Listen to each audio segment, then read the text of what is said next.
키움키움TV 구독자 여러분 안녕하세요. 인지학습 치료사 권예지입니다. 오늘은 지난 시간에 이어 경계선 지능의 아이들에 대한 이야기를 조금은 더 자세하게 드릴까 하는데요. 아무래도 부모님들이 인지학습 치료를 찾는 계기는 천차만별이에요. 그래도 그 공통점을 조금 묶어보면 크게 세 가지로 구분할 수가 있는데요. 제일 먼저 학교에서 주의 집중이 어려웠다는 점, 그리고 똑같은 내용을 반복해서 가르쳐도 이해를 잘 못한다는 점, 마지막으로 또래 관계를 할 때 조금 눈치 없는 행동을 하거나 사회성이 떨어져 보인다는 점. 이런 특징들이 드러나기 시작했을 땐 부모님들은 보통 그 행동을 개선하기 위해서 노력하세요. 근데 비슷한 일은 계속해서 반복되죠. 이런 경우에 아이의 문제 행동에 초점을 맞추기보다는 그 행동의 원인이 무엇인지 탐색해 볼 필요가 있어요. 그래야 뿌리부터 건드려서 건강한 새싹을 키울 수가 있거든요.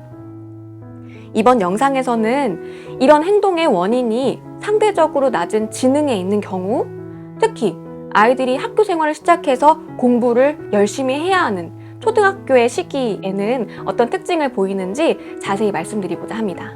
지난 시간에도 잠깐 설명드렸듯이 경계선 지능이라는 것은 지적 장애로 구분되진 않지만 평균에는 못 미치는 지수이기 때문에 아무래도 학습 상황에서 눈에 가장 띄기 쉬워요. 특히 주의 집중을 유지하는 것이 어렵기 때문에 수업 시간에 선생님 설명에 집중하는 것이 참 어려워요. 좋아하는 활동을 유지하는 건 할 수 있지만 아이들이 조금 어렵게 생각하거나 아니면 흥미가 떨어지는 활동을 시작해야 할 경우에는 그 주의가 아주 쉽게 분산이 되죠. 또 들은 내용을 잘 기억하지 못하고 쉽게 잊어버린다는 특징도 있고요. 추상적인 설명을 잘 이해하지 못하기 때문에 구체적인 예시를 들어줘야 한다는 것도 특징이 될 수 있어요.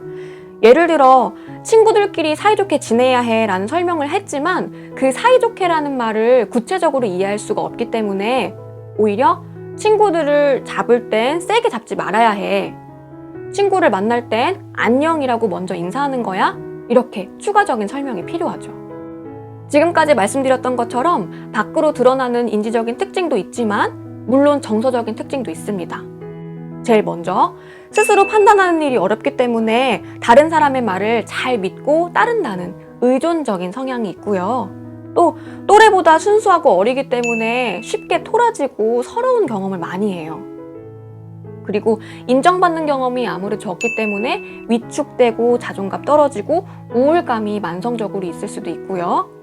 마지막으로 이유가 불분명한 고집을 부릴 때도 있고 세련된 감정 표현이 어렵기 때문에 때론 충동적인 공격성을 보이기도 합니다. 이런 행동을 보이는 아이들은 엄마 아빠를 놀리려는 것도 아니고 선생님을 약올리려는 것도 아닙니다. 그 어떤 나쁜 의도를 갖고 행동하는 게 아니에요. 그렇기 때문에 우리가 먼저 감정적으로 흔들려서 화내고 다그치는 것이 아이들에게 도움되진 않습니다. 오히려 소소하게나마 아이들 스스로 성공할 수 있는 작은 경험들을 만들어주는 게 훨씬 더 중요해요.